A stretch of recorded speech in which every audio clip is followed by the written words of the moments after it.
तो हमने देखा कि किस तरीके से रशियन रेवोल्यूशन जो हुआ, वो जार को वहां से निकाला गया रशिया से। बाद में 300 इयर्स तक जो उन्होंने वहां पे शासन किया, उससे रशिया के लोग आजाद हो गए थे। तो 300 साल बाद, 300 इयर्स के बाद जो रशिया था वो जारडम से मुक्त हो चुका था। अब जो ये हुआ रशियन रेवोल्यूशन, उसके बाद उससे पहले जो फर्स्ट वर्ल्ड वॉर हुआ, रशियन रेवोल्यूशन हुआ, तो इतनी तहस नहस हो चुकी थी, इतनी बर्बादी हो चुकी थी विश्व में कि विश्व में शांति कायम करना बहुत ही जरूरी हो गया था। तब उसके लिए क्या एफर्ट्स लगाए गए, नेशंस ने क्या एफर्ट्स लगाया कि विश्व में शांति बनी रहे, वो अब हम देखेंगे। The efforts of world peace. The League of Nations. The horror of the World War explained the absolute necessity of the world peace to the nations of the world. कि ये जो एक डर हो गया था, जो ये महायुद्ध हुए, विश्व युद्ध चला, जो प्रथम विश्व युद्ध है, ये जो क्रांति हुई, इसके बाद मतलब इतना बर्बादी, तहस नहस हो चुका था, इतनी अशांति हो गई थी कि ये बहुत जरूरी हो चुका था कि विश्व में शांति बनाई जाए नेशंस के बीच में। And for this, a need for an international organization was felt. तो इसके लिए ये महसूस किया गया कि एक इंटरनेशनल ऑर्गेनाइजेशन, संस्था का होना जरूरी है, जो पूरे विश्व में काम करे, सभी देश के लिए काम करे। So it became necessary to think actively and immediately about world peace. तो बहुत जरूरी हो गया था कि जल्दी से ये एक्शन में लिया जाए, सोचा जाए कि विश्व शांति कैसे कायम करनी है। The American president Woodrow Wilson and contributed substantially in the establishment of the league of nation.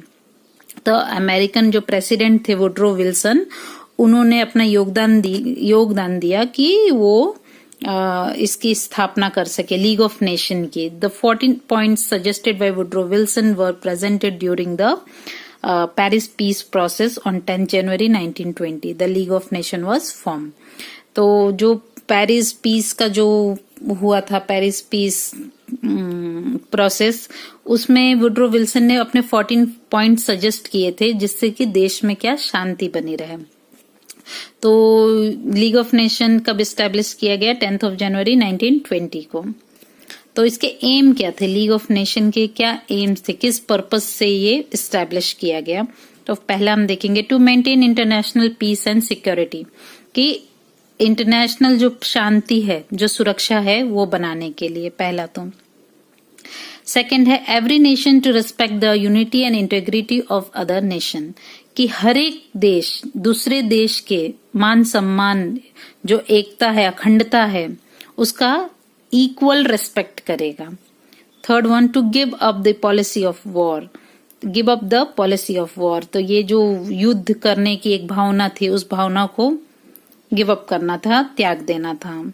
Fourth to develop international relations, कि अलग अलग जो कंट्रीज थी, डिफरेंट कंट्रीज एक साथ मिलके उनके बीच में एक अच्छा रिश्ता कायम हो, इस पर्पस के लिए भी लीग ऑफ नेशन एस्टैब्लिश किया गया था। To solve international disputes peacefully through negotiation और मेडिएशन।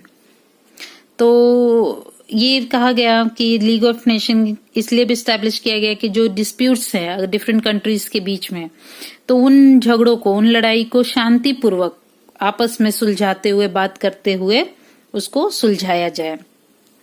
If any nation ignores the League of Nations or its mediations, it would be declared as a rebel nation.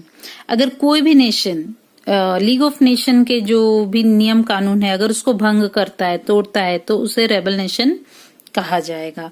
The League of Nations established for world peace did not manage to keep a control over the imperialist policies of the superpowers, and in 1939 the second world war began. तो the League of Nations established for world peace, ठीक है। तो ये तो क्यों establish किया गया था? विश्व शांति के लिए।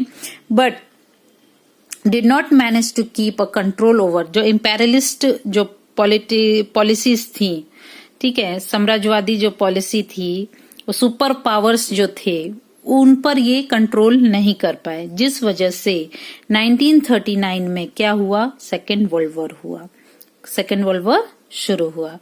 तो लीग ऑफ नेशन सक्सेस नहीं रहा।